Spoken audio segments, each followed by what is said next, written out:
Bueno, buen día a todos y a todas, como decimos ahora, ya veremos si esto permanece. Eh, bueno, es en primer lugar un gusto que estemos en este encuentro con Adriana Santa Cruz. La idea es conversar como lo hicimos con Guillermo Sabelson para la parte de adquisición de contenidos, conversar con alguien que ha trabajado y formado correctores durante mucho tiempo. Hay un currículum vitae de Adriana, que es licenciada, profesora de letras de la UBA y además tiene un posgrado en Claxo, si no me equivoco, ¿no es cierto, Adriana? Sí, sí. Eh, en Claxo, bueno, y tiene una enorme trayectoria eh, en este rubro del libro. Y como hicimos con Guillermo, si les parece, podemos conversar y charlar con ella a partir de las preguntas directas. Levanten la mano y le vamos a ir dando la palabra. Yo quiero advertir un ratito antes ya se lo he informado a Adriana, he tenido un cambio de planes en lo personal, así que me voy a retirar antes de que termine la charla. Pero bueno, va a seguir Facundo administrando y grabando esto y luego lo colgaremos en el aula virtual. Eh, pero no quería dejar de avisarles. Así que, bueno, eh, el mundo de la corrección está llena, bueno, todo el mundo, el libro está lleno de anécdotas, ¿no? ¿Quién no tiene una anécdota con un librero, por ejemplo, ¿no? Ahí estaba leyendo justamente las memorias de un librero de Héctor Janover, un viejo libro que estaba revisando y en un momento dado dice que alguien entra a la librería y le pregunta, ¿tiene el cancionero de Petrarca? Y él le dice, sí. Y le dice, ¿usted me puede decir de qué trata? Bueno, eh, yo cuento una en primera persona que me pasó acá en la Jenny de, mm, en Córdoba, en Nuevo Centro, entrar y decir, estoy buscando un libro de Adorno y el vendedor dice, bueno, decoración al fondo. Bueno, estas historias, digamos, pueblan y habilitan el mundo del libro, como aquel diablillo que decíamos se intromete en los tipos, en las escrituras y construyen las erratas. Así que bueno, la idea también es que dotemos de anécdotas, porque en estas anécdotas también, el otro día lo conversábamos con Facundo y algunos integrantes del grupo de la editorial hablando del curso. Estas anécdotas de algún modo lo que permiten es mantener alerta nuestra atención sobre eso que es lo que estamos construyendo, ¿no? El libro. Mantenernos alerta para que no nos vuelva a pasar que alguien confunda adorno con decoración, TW Adorno sobre todo, o que alguien quiera saber de qué trata el cancionero de Petrarca.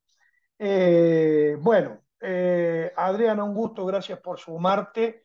Y como te decía, nosotros habíamos estado charlando con este maravilloso grupo que nos acompaña martes a martes, con el libro, con algunos materiales sobre la corrección y el libro de Camilo Ayala Ochoa es un libro que incluso contiene muchas enseñanzas y para el día del corrector vi que posteaste algunas frases del libro y bueno, yo también te robé para la clase una viñeta sobre lo que significa devolver un libro, un texto corregido, ¿no? Eso que mostré la semana pasada pertenecía a Adriana de su post en las redes.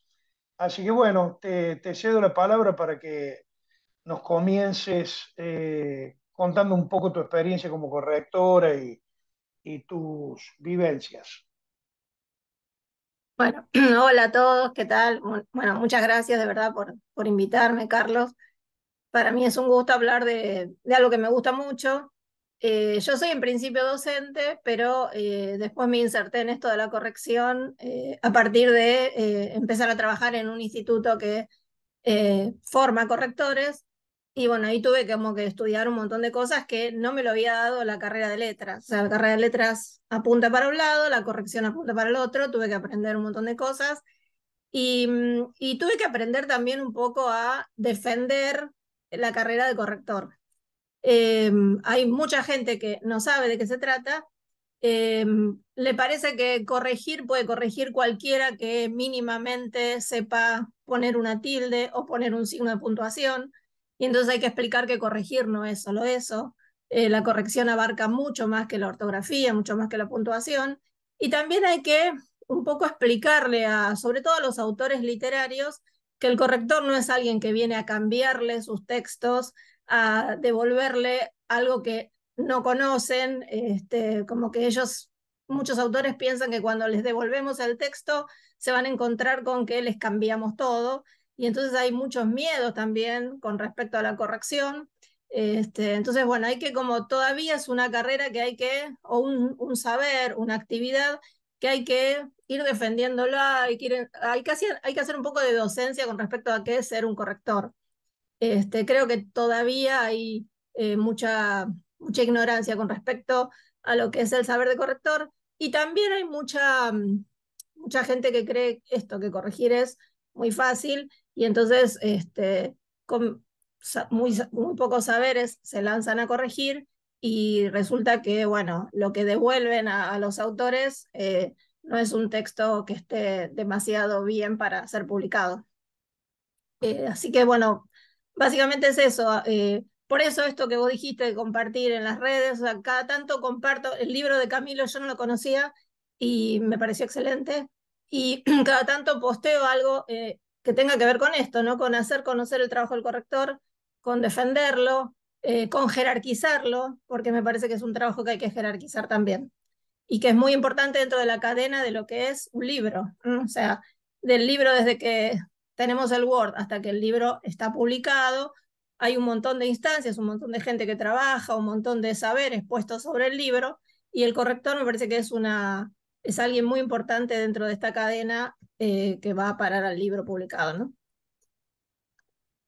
La semana pasada trabajábamos sobre el juramento de los correctores, ¿no? La idea de un juramento como el juramento hipocrático, digamos, ¿no? Eh, de no hacer daño. El corrector debe comprometerse a no dañar el texto.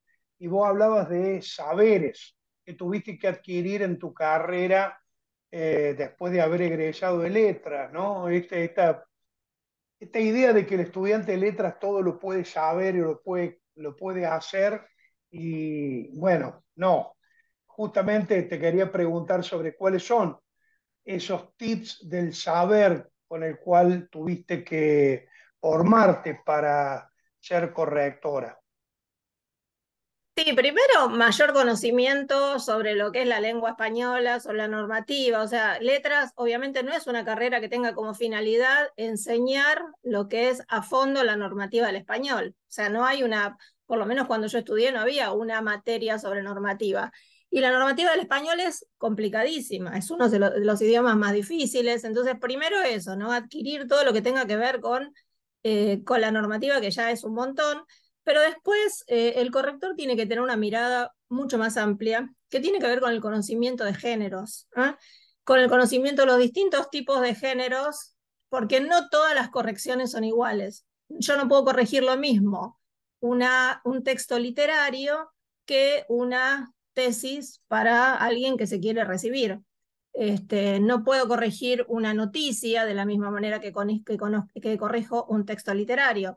Entonces, esos saberes, esos conocimientos muy específicos sobre géneros, tampoco es algo que esté en la formación de letras, porque no tiene que ver tanto con letras, si bien uno conoce géneros, obviamente, pero está más orientado a lo literario.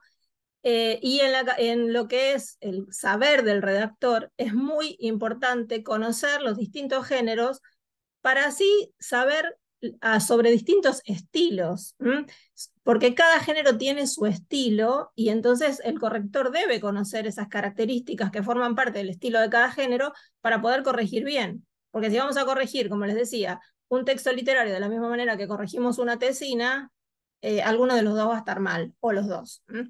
Entonces, esos saberes de géneros, de estilos, de profundidad en la normativa, eh, conocimientos bastante profundos o muy profundos de sintaxis, obviamente hay que tener. Bueno, básicamente sería eso, que después, bueno, se va abriendo en distintos, eh, como en subconocimientos que hay que tener. O sea, el corrector es alguien que tiene una técnica, ¿no? Que está dada por estos saberes, como puede ser, ya les digo, la normativa, pero después corregir también es un arte, lo dice todo el mundo, lo dice estos libros que ustedes tuvieron que leer, hablan de la corrección como arte. Entonces, no es solamente un saber técnico, sino también implica una mirada particular sobre cada género, esto de no meterse demasiado en el texto, de no querer cambiarlo, de respetar al autor. Bueno, todo esto tiene que ver también con la corrección como arte. Ahí incorporaste en tu charla, y ya con esto después dejo que abrimos las preguntas para que todos puedan preguntar, pero incluiste una figura que muchas veces aparece difusa, que es la del redactor. Digo difusa en tanto que muchas veces está como a caballo, montada entre las tareas que tiene que hacer el editor, ¿no? Porque quizás toda la escritura de los paratextos, los epitextos, todo lo que es los peritextos y los paratextos y toda esa parafernalia de cosas que agrega Genet, eh, es una tarea de redactores, ¿no? Porque en general, es el editor, o en este caso quizás un corrector vuelto redactor. ¿Cómo es esta figura que vos incorporás de redactor? ¿No? ¿Cómo la diferencias? Si la podés diferenciar entre del editor o del corrector. Sí, yo creo que, bueno, lo que vos decís es importante en tanto que hay un punto en el que se tocan las tareas de edición, de corrección y de redacción. Y por eso el editor puede hacer tareas de corrección, el editor puede hacer tareas de redacción, pero después hay como figuras o carreras específicas. O sea, el redactor es alguien que adquirió las habilidades para escribir cualquier tipo de texto. El corrector corrige, pero también el corrector puede tener competencias para redactar, porque bueno, o sea, en mi caso, por ejemplo, yo considero que quizás por la formación en letras, quizás porque me gusta escribir, quizás porque, bueno, investigué o porque estudié, corrijo y redacto, pero es como muy peligroso también lanzarse a hacer cosas que uno no sepa. O sea, si el corrector es una carrera específica, la edición es otra carrera, la redacción es otra carrera. Si bien se tocan, y creo que ahí está un poco en uno preguntarse, bueno, a ver, ¿soy capaz de hacer esto? ¿Lo voy a hacer bien? ¿Tengo las competencias necesarias? Porque si no hay que correrse a un lado y buscar a una persona que sepa. Porque bueno, también hay que jerarquizar la tarea del editor, también hay que jerarquizar la tarea del redactor. Son, todas son tareas importantes.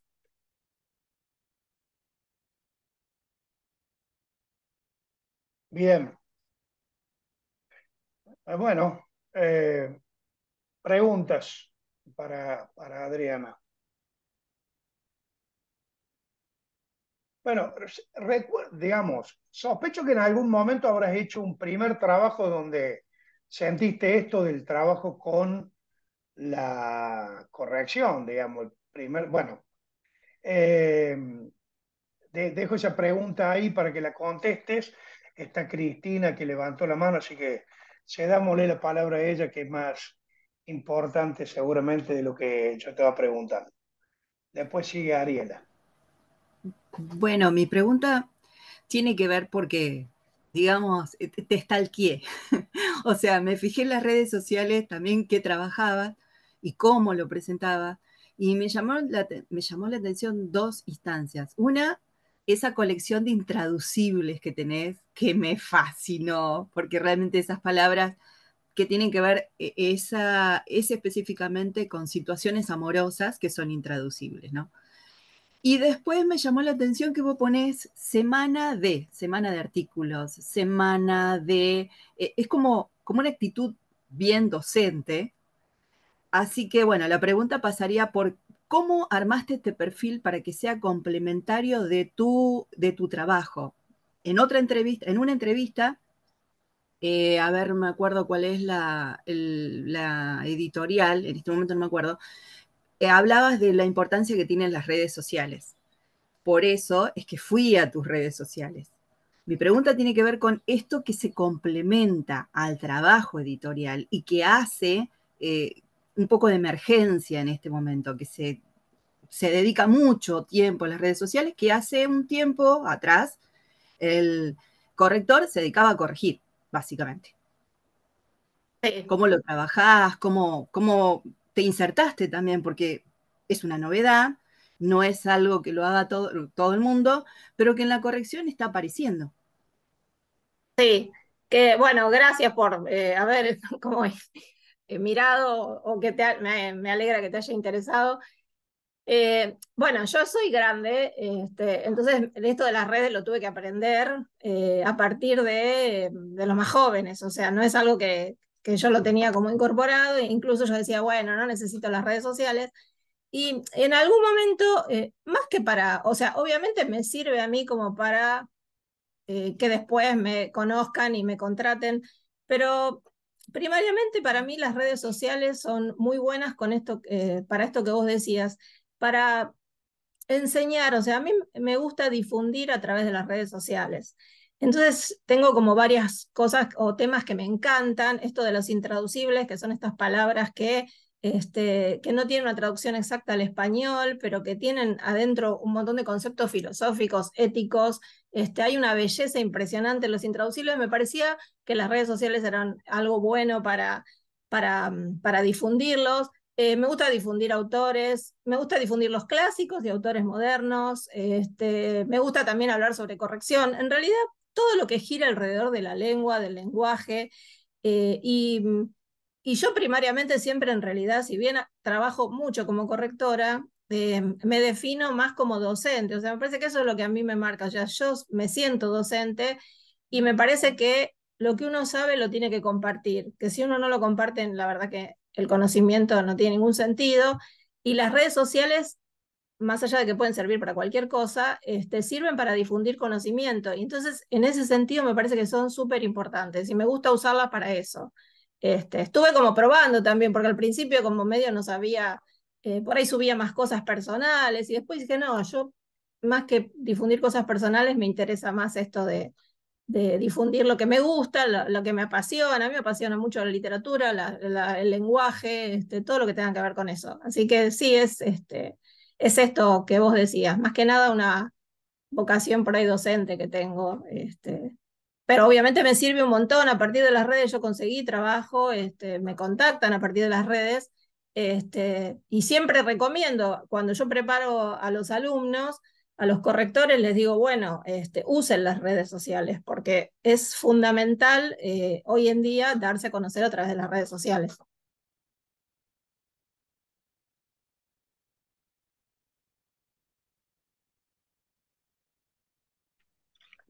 Bueno, Adriana, Ariela si te tiene... parece. Ah, ahí está Carlos. Pensé que no estabas más, Carlos. Digo, como para No, no, darle pie, que ya no, hay mano levantada. ahí está Ariela levantando la mano. Bien, Y bien. después está Lucía. Adriana, hola. Hola. Qué gusto poder escucharte. Tengo una duda bien disuelta en la cabeza todavía. Me va a costar probablemente preguntar, pero veo esta época como una época de poca corrección, de mucha publicación y poco ojo sobre lo que se escribe. Por lo menos acá en Chile hay un montón de editoriales la gente se autoedita y hay un exceso de libros y ahí podemos ver todos estos errores. Se lo atribuye, se lo atribuyes a algo, a algún fenómeno, esta poca vergüenza. Sí, lo que yo creo es que si bien esta época es como paradójica porque tenemos un montón de modos de comunicarnos, o sea, parecería que la comunicación es algo que nos es dado así como fácil, y ahí está el peligro, porque en realidad el gran problema que tenemos, paradójicamente, es de la comunicación, porque no valoramos lo que implica comunicar bien. Y escribir bien, corregir un texto, dedicarle tiempo a revisarlo o dárselo a alguien para revisarlo, en realidad es estar favoreciendo la comunicación. O sea, no, a veces no se piensa desde ese lado. A veces se publican cosas, como vos decís, la gente ahora tiene la oportunidad de publicar, de hacerse una autopublicación. Hay un montón de editoriales que publican sin corregir. Está bien, uno tiene un libro, a ver, uno no puede decir que eso está mal, pero ¿de qué sirve un libro que está mal escrito, que solamente lo tenés en tu casa, en la biblioteca, o lo tenés en una mesa, o se lo regalás a tus amigos y encima está mal escrito? O sea, ¿por qué no dedicarle tiempo a que ese libro esté mejor, corregirlo, y eso va a hacer que comunique más? O sea, cuando yo a veces corrijo a algún autor que se enoja por las correcciones, en realidad no se da cuenta que las correcciones apuntan a eso, a que el texto sea más comunicable. O sea, yo no estoy censurando lo que escribió alguien, no es el que me encanta criticar, ni censurar, ni tachar, no es que me guste eso. Lo que me parece importante es que si el texto está mal escrito, no comunica. Y mucho de lo que está, no solo en los libros escritos, obviamente en las redes, en los diarios, uno termina leyéndolo y no terminas de saber qué quiso decir. Entonces, como que estamos en un mundo en el que un montón de gente escribe, otro montón de gente lee, y resulta que la mitad de las cosas no se entienden. Ese sería como el problema para mí.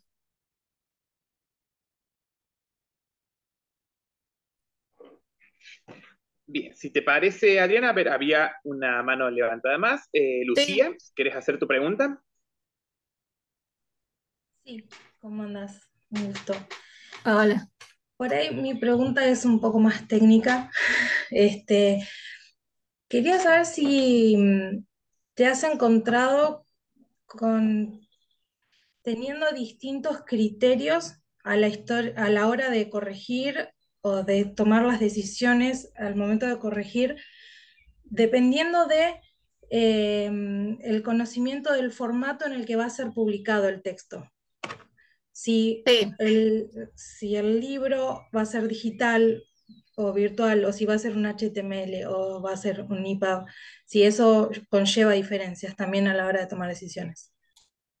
Claro, eso es fundamental, porque cuando uno corrige un texto, un poco lo que decía antes, hay que conocer el género. Entonces, uno recibe un texto y dice, bueno, esto es una novela.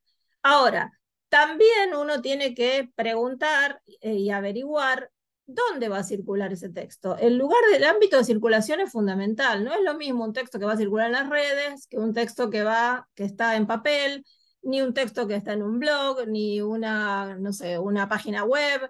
Entonces, es muy importante esto que vos decís de los soportes, de la forma de difusión del texto, y por eso uno tiene que también, el corrector y también el redactor, obviamente, el editor, hay que conocer estas características de los distintos formatos, o sea, qué características tiene una publicación en un blog. Entonces, si yo voy a corregir los posteos que van a aparecer en un blog, tengo que saber que hay una determinada cantidad de características que tienen que cumplir esos textos y las tengo que conocer, porque si no lo voy a corregir como corrijo cualquier cosa o cualquier tipo de texto y no va a funcionar. Es súper importante conocer los nuevos formatos, por eso es una carrera la de corrector o una labor o una tarea que hay que continuamente estar aprendiendo cosas nuevas.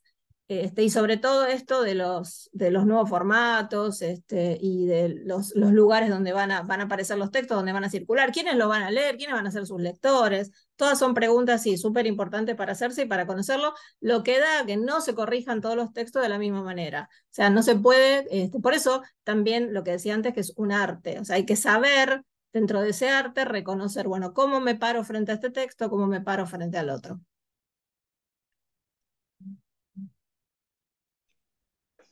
Perfecto. No sé, Lucía, si querías agregar algo. Si no, a gusto, seguís vos en la fila. Hace tu pregunta tranquila. Buenas, ¿cómo están? Yo tenía una pregunta de curioso vinculado a las últimas dos, me parece. ¿Te ha tocado, por ejemplo, corregir algún texto en el cual la instancia de la comunicación, que parece ser muy transparente en algunos, es más lúdica o más difusa a la manera de, pienso, Lamborghini o Pablo Katagian, digo, algún texto que sea como, vuelvo, muy lúdico o muy compleja su instancia comunicativa o bueno, o difusa o lo que sea? Y justamente uno de los primeros textos que yo había corregido era una, llamémosle novela, porque el autor tampoco lo definía, él no quería como encasillarse en ningún género, lo que ya era complicado también. Y era un texto que además el autor inventaba un montón de palabras, pero muchísimas, o sea, un montón de palabras, y donde el autor mismo no, tampoco, o sea, me decía que no había como un hilo argumental tampoco. O sea, que lo que él quería era una experimentación con el lenguaje, una experimentación con el género, que para mí no estaba lograda, pero dentro de de ese planteo que me hace el autor, bueno, mi corrección fue como súper limitada, o sea, porque no había, o sea, yo no podía corregir el vocabulario porque mucho era inventado. La puntuación la utilizaba también de una manera totalmente caótica, pero el autor me decía que a propósito lo había usado así. No había un hilo argumental, no había un género al que yo pudiera, en el que yo pudiera incluir el texto, así que bueno, me tuve que adaptar a eso y el autor quedó contento porque en realidad fue muy poco lo que yo intervení. Este, y esto me hace pensar en otra cosa a partir de tu pregunta, cómo a veces uno tiene que, no a veces, siempre tiene como que dejar a un lado su gusto. O sea, a mí ese texto no me gustaba, me parecía que no estaba logrado, y sin embargo, bueno, es un trabajo y lo tengo que mirar como un trabajo y no puedo hacer que el gusto pase por mí y diga, uy, este texto, qué horrible, qué sé yo, qué no sé cuánto. Esas cosas no van en la corrección. O sea, hay que saltar por encima de eso y ver lo que quiere el autor y cuál es su objetivo, su finalidad, más allá de que uno piense que lo logró o no. ¿Mm? Bien, perfecto. Gracias, Adriana, por esa respuesta. Candela, creo que seguías vos. ¿Qué tal? Hola. Mi duda va sobre hasta dónde llega la corrección o un criterio a la hora de corregir, en el sentido de que me tocó corregir un texto que en un momento en particular hacía como una mención o una referencia a algo que buscándolo no se entendía bien, como que nos pusimos con otra compañera a buscarlo por internet a ver si entendíamos a qué estaba haciendo referencia y no encontramos absolutamente nada. Em, entonces empezamos a debatir sobre qué hacer en esas circunstancias, como de, ella me decía que quizás el texto estaba dirigido a un público en particular, que entendiera eso, que quizás era no sé, algún conocimiento más específico, más particular, del que nosotras no podíamos alcanzar o no podíamos encontrar en internet quizás.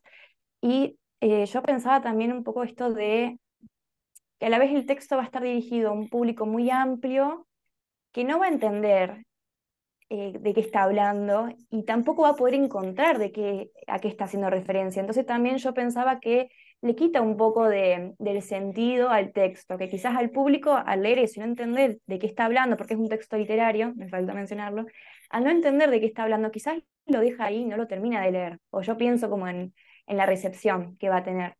Entonces como que un poco esta compañera me decía que quizás como que la mística del texto era eso, que no se entendiera. Entonces, como bueno, ¿hasta dónde llega la corrección? Sí, lo que vos preguntás también es súper importante porque hay una situación ideal de corrección que es poder charlar con el autor. O sea, si siempre que corrigiéramos pudiéramos tener una relación con el autor, eso sería muy bueno, porque entonces, en el caso que vos planteás, uno le pregunta al autor de manera muy delicada, porque tampoco se puede, sobre todo en un texto, en un autor literario, no se le puede decir, mira, no se te entiende nada, sino que hay que decírselo de una manera lo más elegante posible y amable. Y bueno, y ahí el autor nos saca la duda. El problema es que no siempre tenemos el contacto con el autor, o sea, no siempre corregimos a un autor. A veces estamos trabajando con un editorial, a veces son textos que incluso reediciones de textos de autores que ya que incluso murieron, porque entonces, ¿a quién le vamos a preguntar?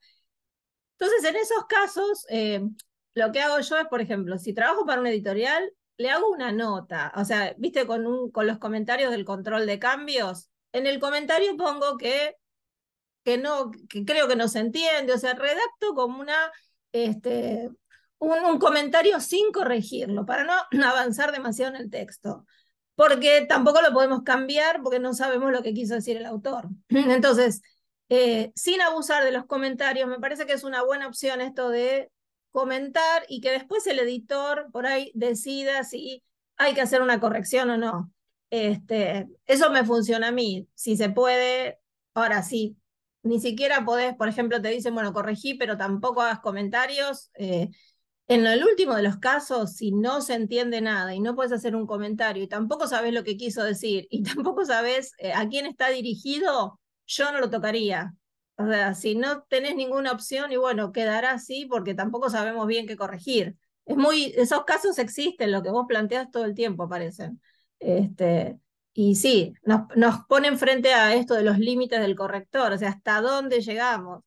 Y bueno, en cada caso hay que fijarse, porque tampoco podemos volver a redactar un texto que ni siquiera entendemos bien nosotros lo que quiso decir.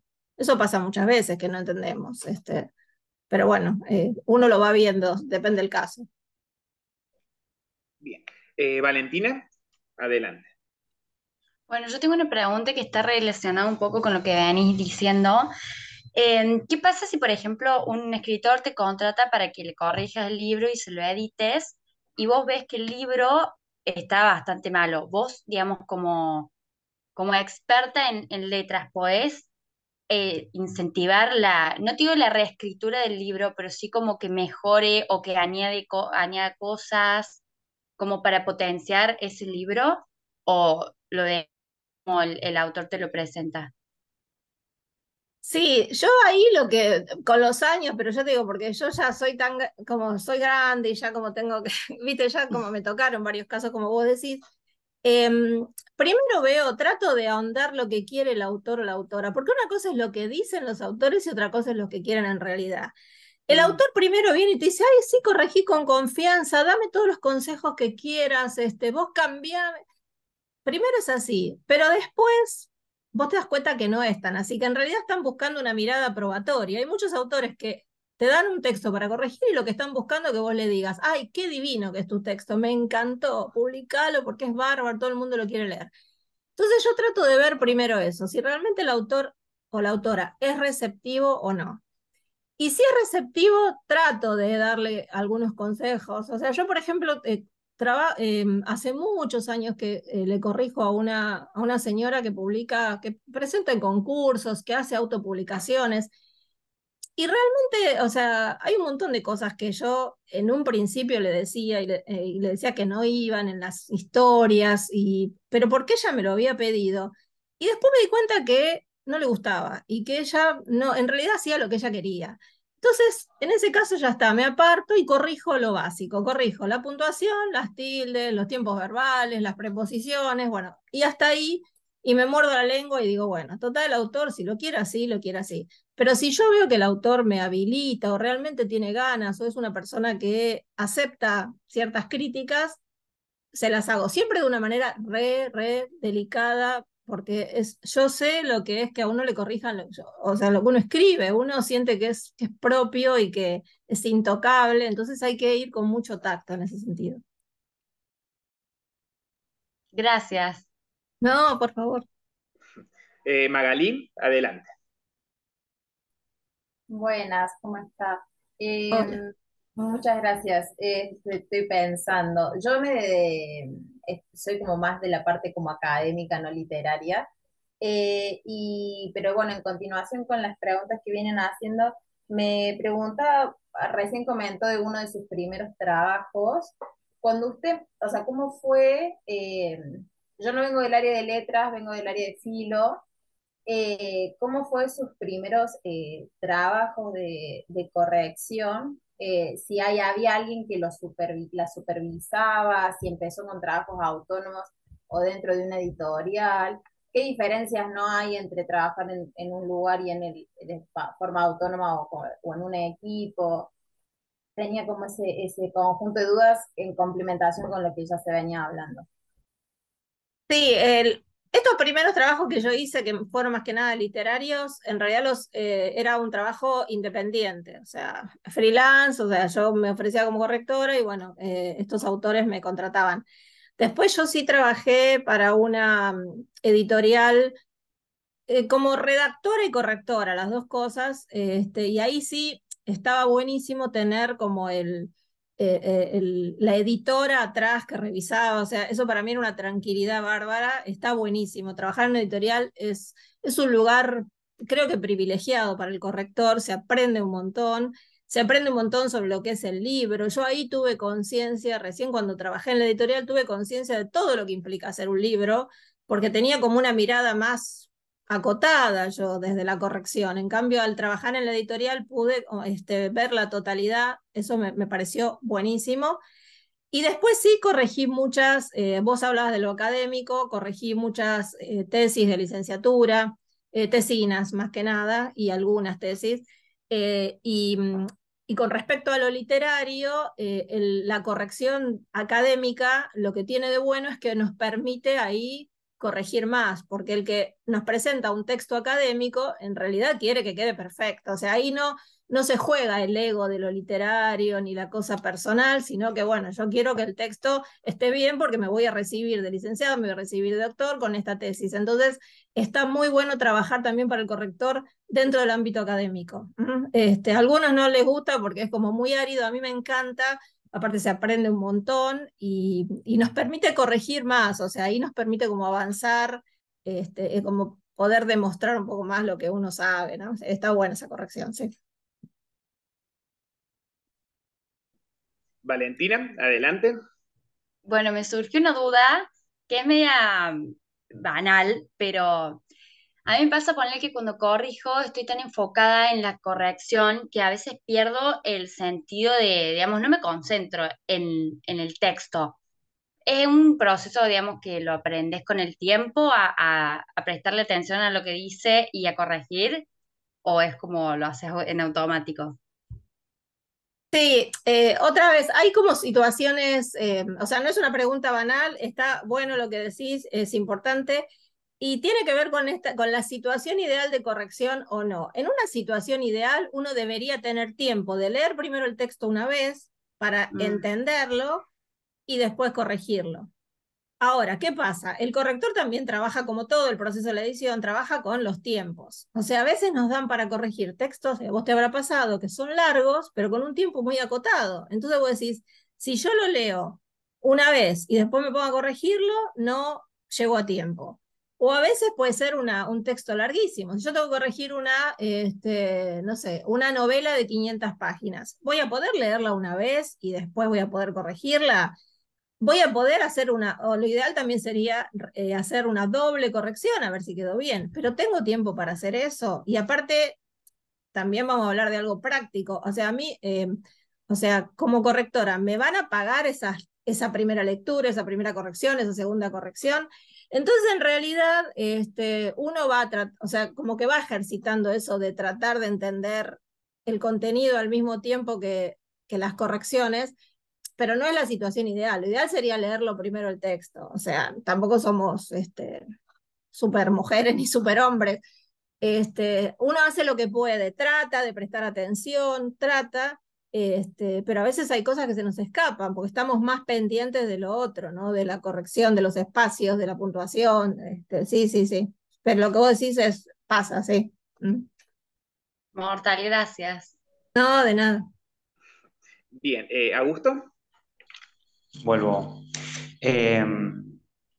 Pienso en esto que mencionabas al principio, que la corrección, la edición y la redacción tienen puntos en común, pero se trabaja con la especificidad, digamos. ¿Te ha pasado, de nuevo de curioso, por ejemplo, digo, traigo esta comparación. Cuando el diseñador ve la rama, la caja de texto y solo ve una mancha y piensa en su homogeneidad, ¿te ha pasado, por ejemplo, revisar pruebas de galera y encontrar rosarios, tratar de controlar esas cosas, o encontrar, por ejemplo, en un proceso de corrección, problemas de cohesión narrativa? Bueno, ¿cómo se hace ahí también, en función de qué le piden a cada uno, ¿no? Pero cómo se hace también cuando aparecen, quizás con tu visión aguda, de estar leyendo, trabajando, corrigiendo, encontrar otros problemas, digamos, desde el lugar de la corrección, cómo se podría proponer, sugerir un cambio ahí, digamos. Sí, es también, lo que vos decís también es importante porque, bueno, el libro es todo ese conjunto de gente que trabaja dentro del libro. Entonces, me pasó muchas veces, por ejemplo, de hacer correcciones en el Word y después cuando pasan, cuando lo maquetan, resulta que las correcciones no están. O, entonces, cuando después si yo tengo la posibilidad, porque a veces no, pero si me vuelven a mandar por ahí el texto ya maquetado y me encuentro con un montón de errores y digo, no, pero si esto yo ya lo había corregido. Este, esos casos pasan porque a veces se trabaja o no sé, o con descuido o con falta de tiempo. Me pasó una vez también algo horrible, que corregí un texto y el texto se editó, se publicó, salió el libro con todos los comentarios de control de cambios. O sea, yo te digo, el autor estaba furioso porque al autor le dieron el libro, o sea, él va a la presentación del libro, el libro se había trazado, entonces, bueno, se hace la presentación, él ve el libro en la presentación y era un desastre. Entonces, fue todo un drama, por supuesto, un enojo. El autor no le habló nunca más al editor. Y yo no podía creer, digo, ¿cómo nadie vio que el texto estaba publicado con el control de cambios? O sea, una cosa como parecía hecho a propósito. Este, o sea, hay que entender también que, bueno, cuando uno trabaja con varias personas, bueno, cada uno debería cumplir con su responsabilidad, y tratar, ¿no? de hacer lo mejor posible. Pero pasa mucho esto que vos decís de que, bueno, uno corrige, pero resulta que el otro no pasa las correcciones. Y bueno, y así, algunos libros, o sea, yo no creo que haya libros sin errores, o sea, siempre hay algún, o sea, es muy difícil, el cero error no sé si existe, pero tampoco que sean errores tan evidentes, o sea, y más cuando uno ya los vio, y que encima después, quede todo mal, esa da mucha bronca. Pero bueno, no sé si era esa la pregunta que me habías hecho o yo me fui por la rama. No, no, sí, sí, está bien. O sea, yo a lo que me refería es por ahí como después de tanto laburar en esto, como que la mirada se agudiza de tal forma de que no se trata de la sobrecorrección, sino que también se encuentran otras situaciones en el proceso y bueno, hasta qué punto una puede controlar eso, ¿no? Ah, claro, vos decís otros errores que no sean errores normativos, por ejemplo. Claro, por ejemplo, de cohesión narrativa o de, Sí, no sé, de esto de maquetado, de diseño, rosarios, viudas huérfanas. sí, sí, sí. Sí, en cuanto a lo que es cohesión, coherencia, eso también uno, bueno, hay una coherencia y cohesión que uno la corrige porque, bueno, es parte de la corrección, pero después también hay que, depende también lo que nos pidan, o sea, si a mí, por ejemplo, si el autor me dice, no sé, fíjate que puse una serie de fechas en la novela y tratá de fijarte si está bien, si no cometí ningún error, etcétera, me fijo. Ahora, si hay cuestiones que si el autor no me dice o no me habilita, porque a veces los autores te dicen, solo corregime puntuación, solo corregime tilde, corregime, no sé, los tiempos verbales y nada más. No te metas con el contenido, no te metas con si el personaje se llama primero de una manera y después de otra. No hace falta que te metas con eso. Bueno, si el autor ya me lo está diciendo, por ahí si lo conozco mucho, aunque me diga que no, se lo digo, pero si en principio el autor me dice, no revises eso, porque no quiero que lo revises, y bueno, no lo reviso.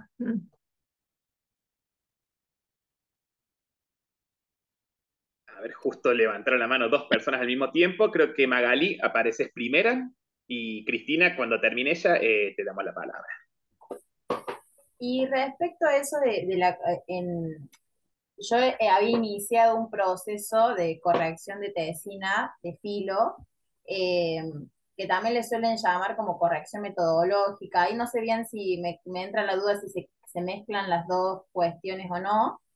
Eh, pero respecto de la coherencia, me pasó y yo como que me llama o sea, yo ahí me empecé a dar cuenta que no sabía cuánto me estaba metiendo y cuánto no, porque, o sea, como era de filo más o menos entendía y había como momentos en los que para mí faltaban párrafos.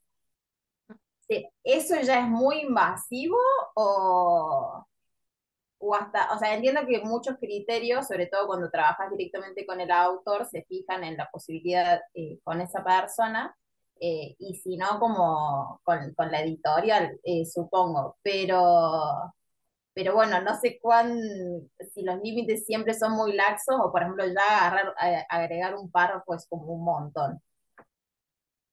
Sí, por ahí agregarlo vos, no, salvo que vos, a ver, salvo que vos estuvieras corrigiendo una tesis de algo que fuera tu especialidad. Ponele que vos sos, no sé, licenciada en filosofía y corregís una tesis de filosofía de un tema que vos sabés un montón y el autor sabe que vos sabés un montón, entonces está confiando en que vos puedas reponer algo que no, que está mal o que falta.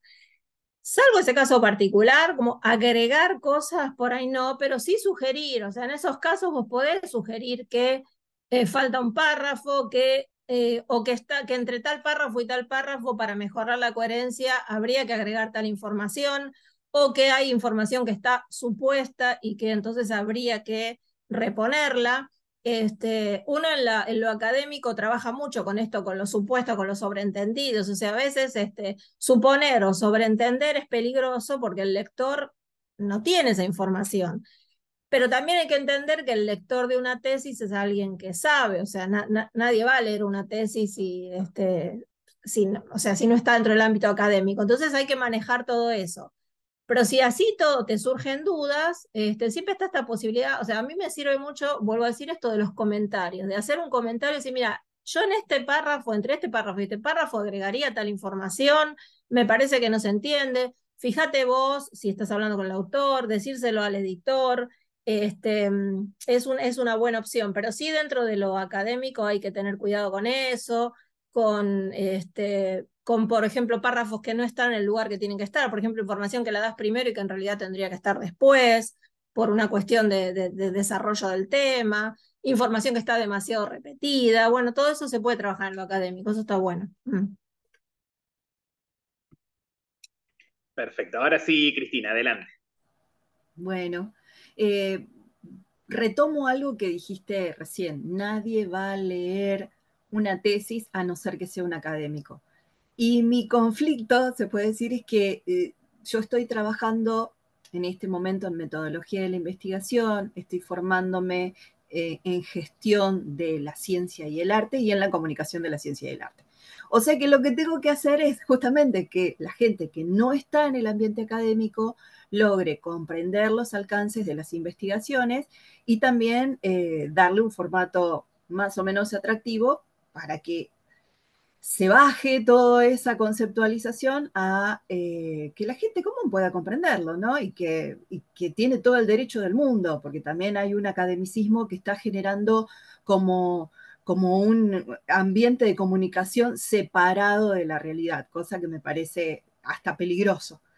Peligroso en el sentido de que te aislás y no me parece justo, porque la comunicación básicamente hace ese puente.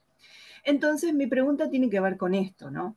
¿Cómo se genera esta cuestión cuando este academicismo está tan cerrado que hace que no se pueda darle un alcance más, más al público general? Y en ese caso, creo que se presenta cuando aparece algún libro o algún trabajo académico que podría ser masificado o por lo menos implementarse de manera que pueda publicarse.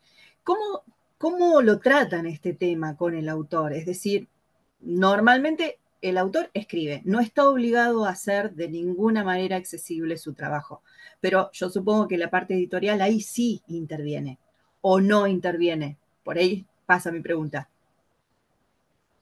Sí, o sea, yo te hablo desde el lado de de la corrección, una de las, si uno puede charlar con el autor, esto que decíamos antes, o la autora, una de las preguntas es siempre ¿a qué público está dirigido tu libro, tu escrito? Eso es muy importante. Entonces, a partir de eso, o sea, si el autor, la autora me habilita, o sea, ya te digo, siempre es lo que, ¿para qué me contratan? O sea, ¿qué quieren del trabajo que yo haga? Pero si yo le pregunto el género, le pregunto a qué público está dirigido y veo que su texto dirigido a tal público no va, o sea, no cumple funciones comunicativas, sí hay una posibilidad de decírselo, porque eso tiene que ver con el registro. O sea, el registro es algo que el corrector corrige, es algo que el corrector se fija. Hay un registro académico, hay un registro más informal, entonces si el público es un público no académico, y bueno, entonces hay que trabajar el registro. Pero eso no lo va a poder hacer el corrector solo, o sea, es un trabajo en conjunto con el autor. ¿Mm? Y sí es algo que se puede hacer y que se debería hacer. Que también yo creo que en la editorial eso se hace, o sea, es más por ahí un trabajo de editor, pero en el caso de que como correctora encontrara eso, yo se lo diría. Ahora que después el autor lo haga o no es otra cosa. Yo coincido con vos en que todavía hay un academicismo, como una idea de que el saber académico es patrimonio de pocos, entonces, nosotros somos los que sabemos, el resto no sabe, y eso es peligroso. Pero creo que también, volviendo al tema antes de las redes sociales, todo lo que es Internet favoreció esto de la democratización del saber. Entonces, hay un montón de saberes. Lo que pasa es que hay que ver dónde se buscan esos saberes, porque también hay muchas cosas truchas, hay información falsa, pero uno lo que debería aprender y lo que debería enseñar es esto, ¿no? A ver dónde buscar ese saber en Internet para que sea más, que es más accesible. Muchas veces es más accesible en un blog que en un libro. Y bueno, si a mí me sirve saber algo a partir de un blog, y bueno, me inicio en un blog y después iré al libro. Está bueno en ese sentido Internet, pero sí se puede trabajar con los autores. Esto es la cuestión del registro, o sea, un poco bajar el registro y hacerlo más informal, un poco más accesible a los lectores. Bien, no sé, Cristina, si querías agregar algo, si no me voy a tomar el atrevimiento de hacer una pregunta yo, porque también yo tengo muchas. Pregunte tranquilo. Permiso Muchas entonces. gracias. No, Adriana, porque yo, digo, también trabajando acá en Edubim, digo, además yo también estoy trabajando como corrector de manera freelance, de manera independiente, y por supuesto todos estos encuentros, la verdad que son una ayuda extraordinaria para alguien que está empezando en esto. Y bueno, pues un poco recién contabas de esas primeras experiencias que tuviste cuando comenzabas a trabajar como correctora, y yo te quería preguntar, digo, eh, ¿qué ideas ingenuas, si se quiere, tenías en esas primeras experiencias que con el tiempo terminaste aprendiendo que estabas haciendo mal, quizás, o que tuviste que pensar, bueno, a ver, yo venía haciendo esto de una manera y me parece que no era la forma, entonces por ahí tenés que, bueno, dar un volantazo, digamos. Digamos, ¿qué tuviste que ir aprendiendo? ¿O qué le dirías a la Adriana, vamos a decir, esa Adriana inexperta? ¿Qué consejo les darías hoy a alguien que está arrancando en esta cuestión de la corrección? Perdón si es por ahí un poco amplio. No, está bien. Pero bueno, acá somos Yo, muchos que sí, estamos arrancando y creo que puede servirnos, ¿no? Ese tipo de que nos cuentes. Sí, primero, claro, yo al venir de letras, como que mi mirada era medio invasiva de los textos al principio. O sea, yo reconozco que tenía que no tenía claro el concepto de sobrecorrección, que me parece que está bueno tenerlo en cuenta. O sea, la sobrecorrección es algo de lo que hay que escapar. Hay que continuamente pensar, a ver, ¿está bien que corrija esto? Entonces aprendí en ese momento, al principio tuve que aprender esto de lo que está bien no se corrige. O sea, si está bien, por más que a mí no me guste, por más que, yo vengo, lo leí en tal autor y, no sé, no escribe como Borges. No, bueno, no importa, no tiene que escribir como Borges. Claro, no tengo que yo andar pensando, que le voy a dar yo la gran corrección literaria. No, no, se corrige lo que está mal. Eso es algo que lo aprendí ahí al comienzo y me parece que está bueno. O sea, un poco también para no sentir todo ese peso de, tengo que cambiar todo el texto. No, no, no. Corrijo lo que está mal, no tengo que ir para corregir. Hay que continuamente estudiar un montón, como que tener muy la normativa del español, los cambios, esta cosa de que dos por tres aparece alguna regla nueva o se cambia algo, hacer actualizaciones.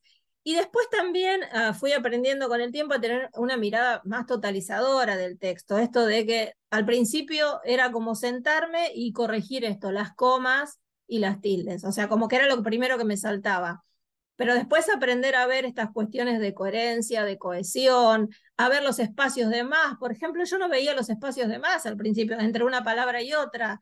Entonces después aprendí que eso también es algo que hay que corregir, los cortes de palabras, o sea, esas cosas que se me fue agregando que la verdad que no lo tenía conocimiento, no lo tenía yo como conocimiento, y ahora mirando esos primeros textos que corregí, deben haber estado horribles, y pobre gente, nadie me dijo nada, pero bueno, ahora veo que hay un montón de cosas que no había visto y que me había excedido quizás en algunas cosas. Este, pero bueno, uno lo va aprendiendo a poco. Aparte uno siempre tiene que pensar también, para no castigarse y llenarse de culpa, que siempre el texto que corrijamos va a quedar mejor que ese texto original. ¿Nos van a faltar cosas para corregir? Sí, nos van a faltar cosas para corregir. Este, es imposible que no se nos pase ningún error. Sí, también hay que aprender a que lo grande, o sea, lo macro, lo que eso, o sea, hay que verlo, o sea, no podemos olvidarnos una tilde, por ejemplo. Pero sí quizás haya comas que no las corrijamos o que hagamos una corrección de más. Puede pasar eso. Y que quizás nadie se va a dar cuenta de eso. Pero sí no corregir una mayúscula o no corregir una tilde, eso sería grave. Pero es como que sacarnos también esa culpa que tenemos que ser perfectos. O sea, yo creo que la corrección perfecta no existe. En un mundo ideal también sería bueno que lo mirara más de un corrector, por ejemplo, qué sé yo, que más de una persona, que lo pudiéramos corregir más de una vez. No podemos, o sea, no es un mundo, no podría ser así porque aparte todo llevaría un montón de tiempo. Pero creo que son cosas que uno va aprendiendo estas, ¿no? De a poco, a través del error. Es una profesión que se trabaja, que se aprende a través de las equivocaciones de cada uno también. Y de lo que te dicen a veces los autores a veces se enojan con algunas cosas y bueno, eso también hay que tomarlo como un aprendizaje, decir, bueno, sí, tenía razón en enojarse o tenía razón en decirme esto. También eso ayuda.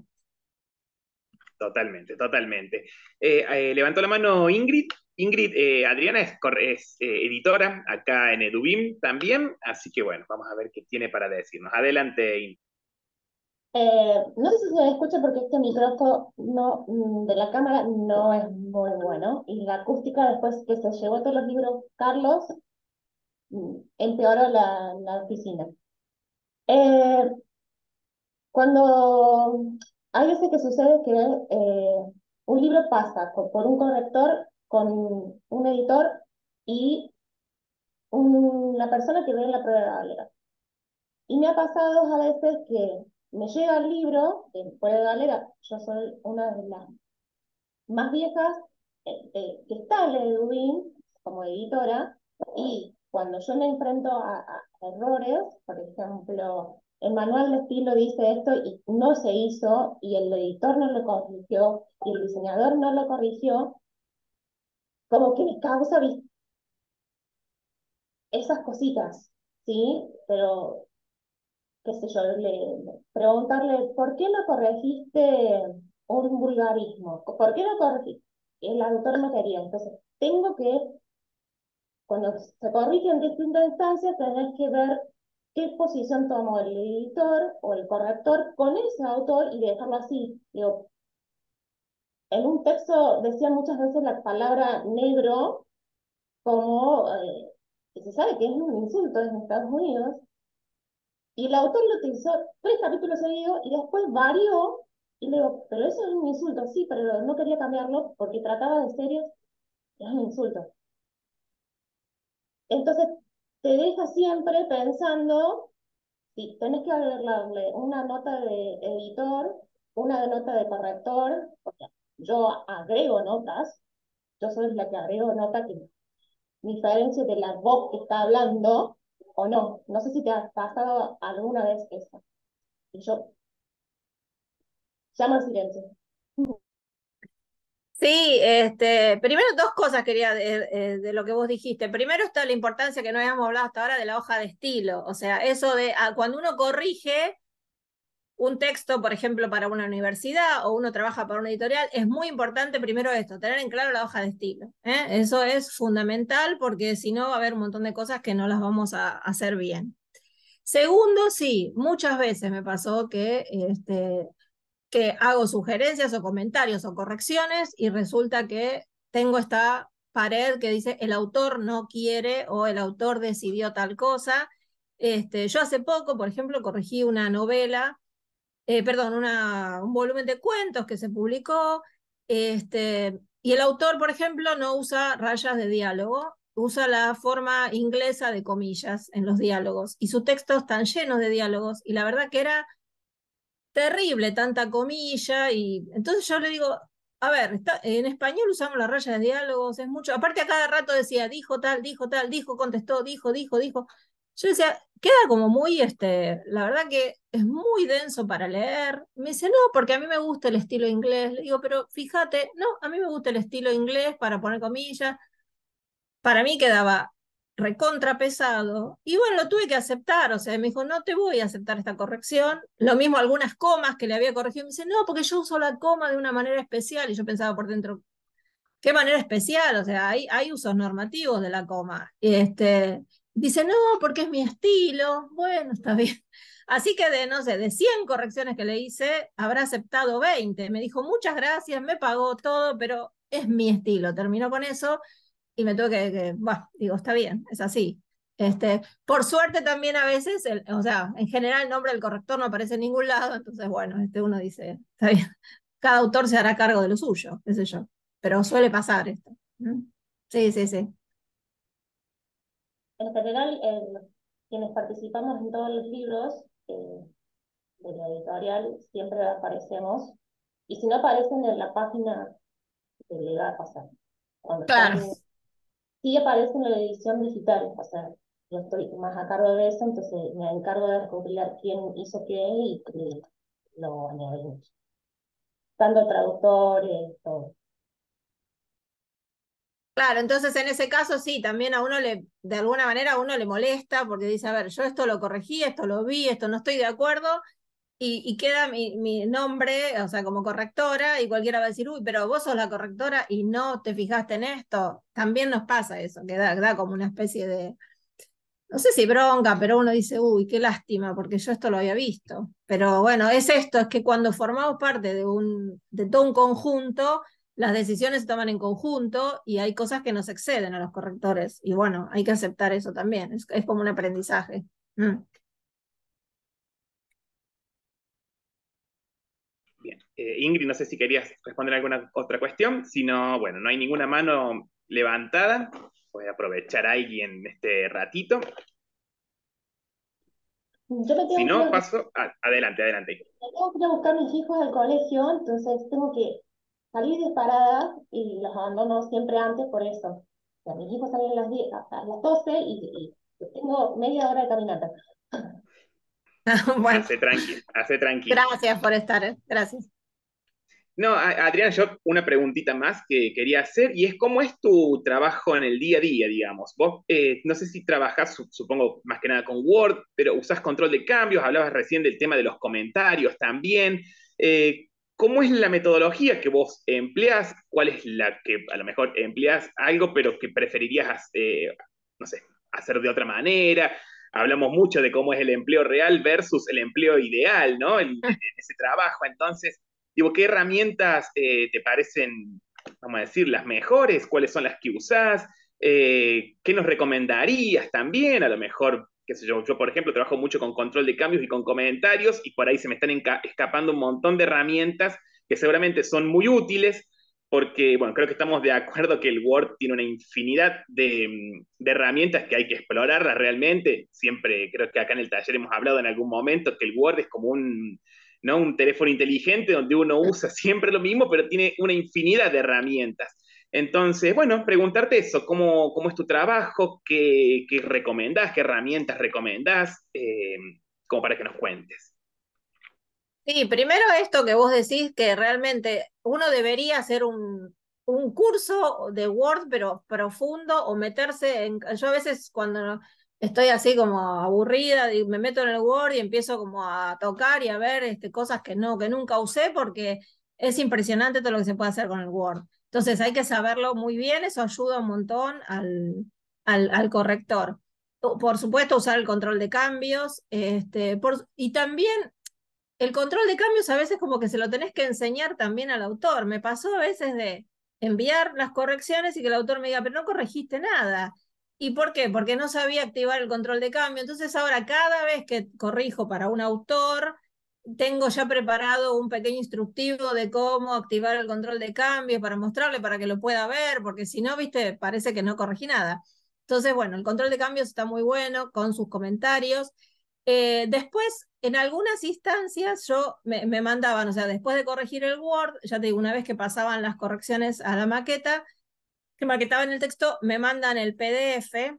Ah, el instructivo, bueno, se los mando, sí, sí, sí. Después se lo mando a Carlos para que ustedes se los compartan. Sí.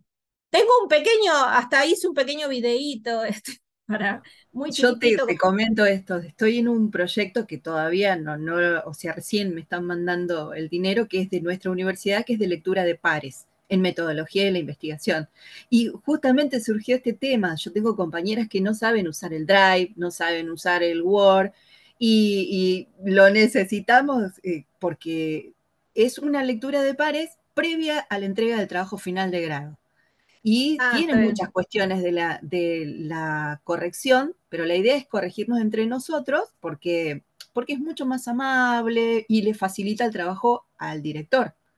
Porque si no, el director tiene que hacer correcciones ortográficas y se vuelven locos, realmente, se molestan mucho en esas cuestiones. Entonces dijimos, bueno, Claro. vamos a hacer un paso previo y quedó instalado ya como un taller en un proyecto de extensión.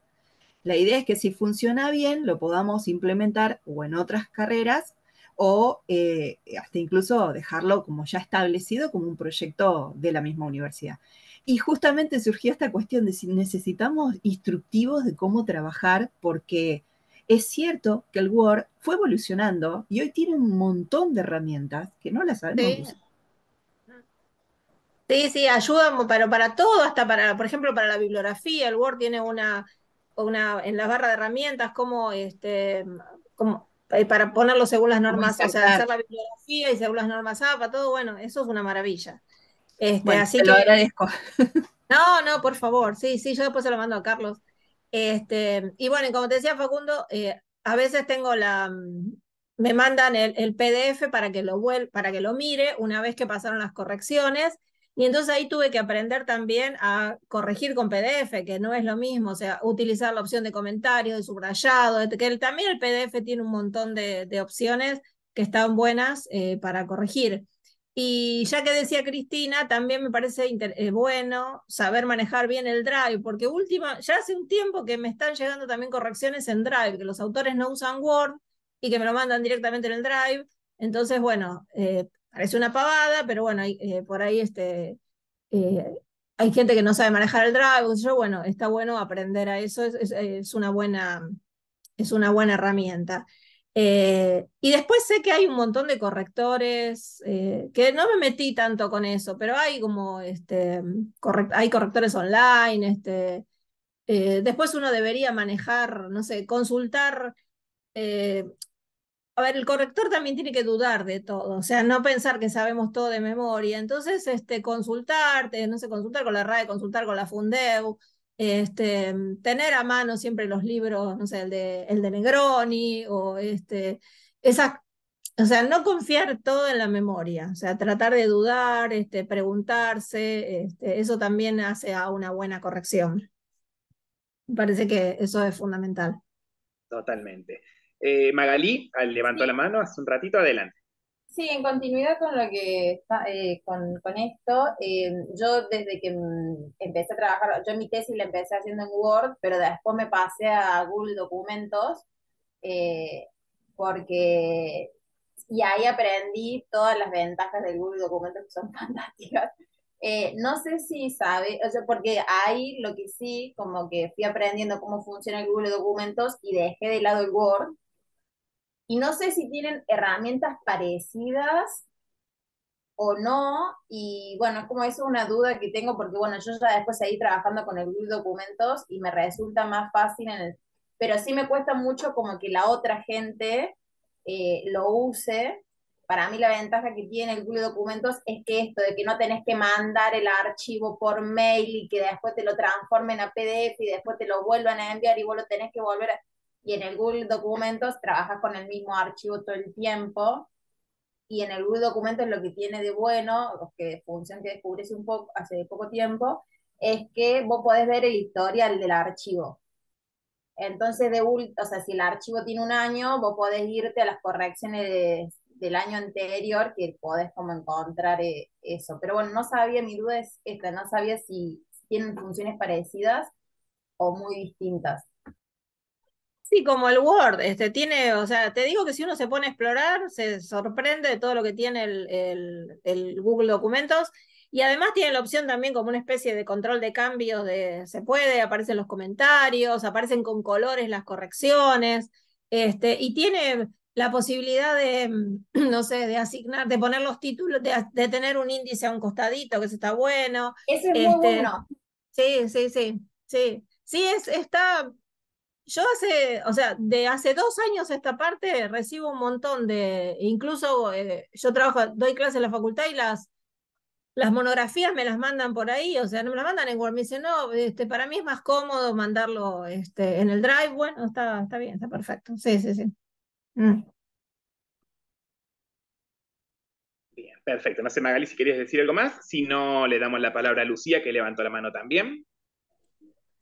Sí, yo tenía una duda que me surgió ahora, pues veníamos hablando mucho de las correcciones al texto propiamente dicho, digamos, pero ¿cuál es el alcance del corrector en cuanto a todo lo que es para texto? Lo que recién mencionaste, las referencias, y editando me ha pasado mucho de recibir artículos, recibir textos que ya han pasado por corrector y que las referencias no están corregidas, no están bien, están la mitad de Napa sexta, un tercio Napa séptima, en LM, Vancouver, todo mezclado ahí, porque hay autores que buscan la cita, copian y pegan y te arman con eso y después te ordenan alfabéticamente.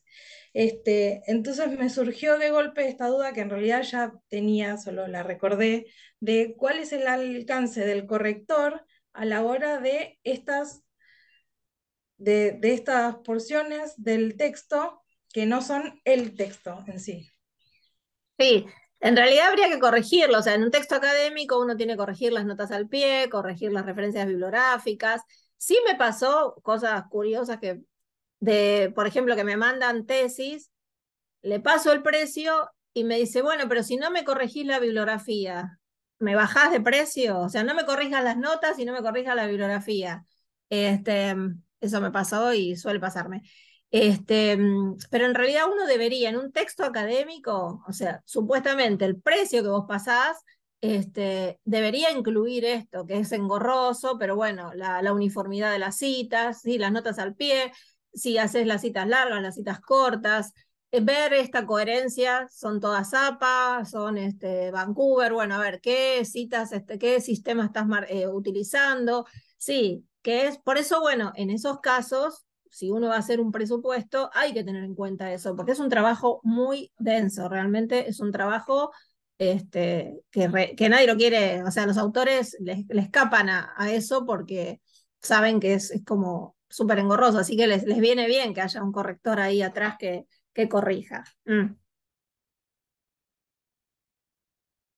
Pero en el caso tuyo, perdón, lo que vos me mencionaste, Sí. que ya lo habían corregido, en ese caso lo que vos podés decir es, o sea, decirles que si bien ya lo habían corregido, vos encontraste errores, a ver qué pasa, qué te dicen o qué, porque si ya estaba, supuestamente ya estaba corregido, y no lo tenías que mirar vos, no sé, como consultar y decir, encontré que no hay, que hay distintos tipos de errores, los corrijo, no los corrijo, lo podrías preguntar eso, supongo yo. Sí, en realidad por lo general terminamos corrigiéndolos en una etapa posterior que Mm, está más cercana al maquetado. En los ámbitos en los que yo trabajo tenemos grupos de bibliotecarios trabajando. Y yo soy licenciada en bibliotecología y en nuestra área de expertise suele estar más cerca del lado de las claro, referencias y el armado de las referencias. Entonces, incluso cuando pasan por corrector, después nos lo dan como diciendo, bueno, ahora te toca a vos. Es como, pero esto ya pasó por corrección, ya debería estar corregido.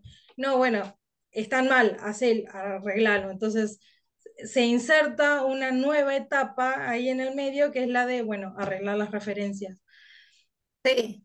Que lo debería hacer el corrector, o sea, sí, en un texto académico lo debería hacer el corrector. O sea, qué suerte que estás vos ahí para supervisar, pero no debería pasar Sí, eso, o sea, el corrector debería hacerlo, ¿sí?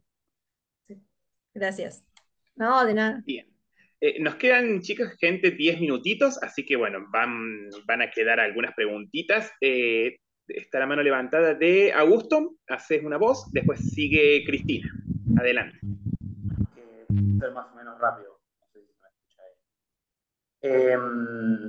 Hablando un poco de esto de las virtudes, de la técnica, de las virtudes de los software, ¿no? Por un lado, lo que pienso es, por ejemplo, en un diseñador, bueno, muy conocido que dice que está como medio en contra de la automatización, esto de que el programa automáticamente te separa las palabras o te meten los interletrados o lo que sea. Eh, por un lado, las virtudes. ¿Hay algunas dificultades a la hora de trabajar con estos programas? Digo, ¿hay algunas trabas que se hacen más complejas cuando empieza a aparecer esta dimensión de lo técnico que aparentemente facilita? Que lo técnico sí facilita, incluso hay estudios sobre, bueno, cuál es como el software más adecuado para corregir. Algunos tienen un alto grado de eficacia y corrigen incluso coherencia y cohesión, pero me parece que si uno los quiere usar, eso no implica que uno no tenga que hacer a su vez una revisión. O sea, creo yo, hasta donde sé, que no hay ninguna herramienta que sea de corrección automática y que vos te la ves las manos y digas, bueno, ya está, qué suerte, lo pasé por acá. Lo mismo pasa con los traductores. O sea, uno puede encontrar un traductor súper eficiente, pero bueno, siempre tiene que estar la mirada del traductor a ver si es correcta esa traducción, si hay que corregir algo. Me parece que con el corrector pasa lo mismo. Está bueno usarlo. Yo creo que hay que aprovechar todas las herramientas que hay y uno debería como hacer cursos, actualizarse, pero la última mirada es la del corrector con sus saberes y con una mirada más totalizadora de lo que puede tener un programa, una aplicación, un software. Sí, sí, creo que ayudan, pero no es 100%, no hay que dejarlo solo. ¿Mm? Bien, no sé, Augusto, si querías mencionar algo más. No sé cuánto tiempo pasará hasta que la inteligencia artificial venga a intervenir en esto que Y decías, haga Adriana, todo, creo sí. que cualquier momento. Cristina, tenías la mano levantada vos, si no dice más nada, Sí, Augusto, adelante. mi última pregunta, que justamente me dio pie, tiene que ver con que esto es un oficio y se cobra. Entonces, ¿cómo manejas un presupuesto, básicamente? Y como vimos recién, algo tan específico como es un trabajo final de grado, algo que es bien, bien específico y profesional. Sí, es un problema. Y yo te digo, a mí en lo personal, cobrar siempre como que sí, no, como que no es muy fuerte lo de los precios, pero o sea, yo suelo consultar algunas páginas que tienen precios más o menos actualizados sobre lo que es el trabajo del corrector, pero hay otro montón de cuestiones. Hay cuestiones de que la cantidad de páginas, el género, o sea, en general se cobra más lo académico que lo literario, por ejemplo, porque bueno, lo académico exige otro tipo de trabajo. También el tiempo, a veces si te piden algo muy apurado y bueno, entonces es esta relación entre lo querés apurado, lo querés que esté bien y bueno, entonces pagalo. O sea, hay que como andar equilibrando esas cosas.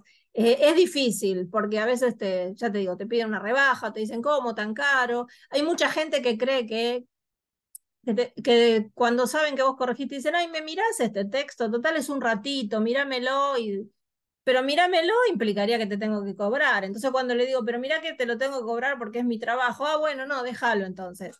Pasan esas cosas. Qué sé yo, en general trato o de preguntarle a otros correctores amigos. Yo cobro por página. Hay correctores que cobran por caracteres, que les resulta más. Algunos cobran, algunas veces cobré por hora, depende también del trabajo, cuando es un trabajo muy chiquitito, por hora. Creo que no hay un precio, o sea, uno lo tiene que ir manejando de acuerdo a todas estas circunstancias que están alrededor de la corrección. Yo iba a preguntar exactamente eso también, porque cuando me tocó hacer mi primera corrección, vamos a decir, freelance, claro, me pasó eso de, bueno, ¿qué precio le pongo a mi trabajo, no? Entonces, bueno, particularmente entré a buscar, hay varias páginas de, por ejemplo, Pleca, creo que había una que era Organización o Sociedad de Escritor, no me acuerdo bien ahora, que tienen sus tarifarios.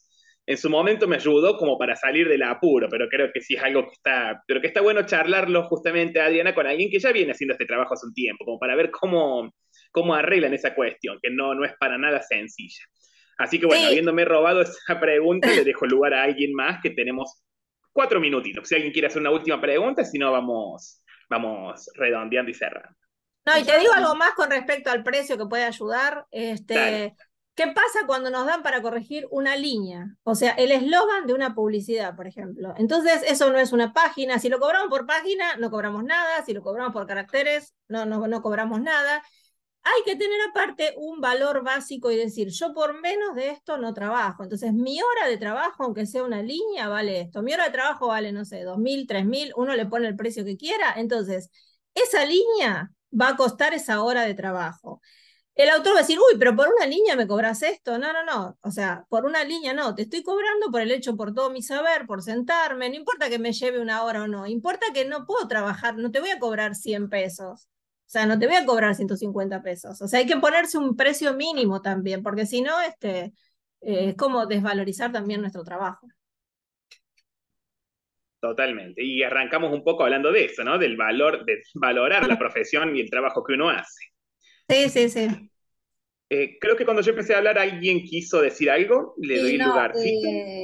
o sea, bien, esto de algunos criterios entonces sería intentar coordinar la cantidad de páginas o de caracteres, el tiempo y el tipo de correcciones. En base más o menos a esas tres cosas y teniendo en cuenta un Claro. mínimo, no sé si se me pasó alguna que otra cosa que haya que como coordinar, pero bueno, al menos está bueno tenerlas en cuenta. Claro, el género, eso es muy importante. Sí, sí, sí, el tiempo para cuándo te lo piden, qué tipo de corrección, si quieren, si te dicen del vamos, solo corregime puntuación y tildes, es una cosa. Si te dicen, no, fíjate la coherencia, la cohesión, fíjate si repetir, bueno, eso ya es también otra cosa, tiene que ver con el precio. Sí, sí, sí. No sé si ustedes deben conocer, hay unos circulitos que dice rápido, bueno y barato, no sé si lo conocen, que son 3 circulitos, está buenísimo, que si uno quiere un trabajo rápido y bueno, no puede, o sea, es como que tiene que cumplir dos características solamente. Si es rápido y bueno, va a tener que ser caro. ¿Eh? Sí, entonces ahí también está buenísimo eso, búsquenlo por rápido, bueno y barato, que son esos 3 círculos, que también sirven para justificar el precio. No puede ser que lo quieras rápido, que lo quieras bueno y que encima querés que te cobre poco. Entonces, listo, anda a buscar a otra persona también. Sí. Bien. Bueno, gente, hemos llegado, ya son prácticamente las 12. Adriana, no tengo más que palabras de agradecimiento. Gracias por tomarte un ratito para conversar esta mañana con nosotros. Es el quinto encuentro que hacemos de este curso taller, así que bueno, nada más que agradecerte por venir a compartirnos tu experiencia, que como todos jóvenes novatos, la verdad es que son palabras que valen muchísimo. Eh, Así que bueno, muchísimas gracias, Adriana, muchísimas gracias por llegarte hasta acá virtualmente, pero bueno, es un encuentro que es muy, muy valioso para todos nosotros.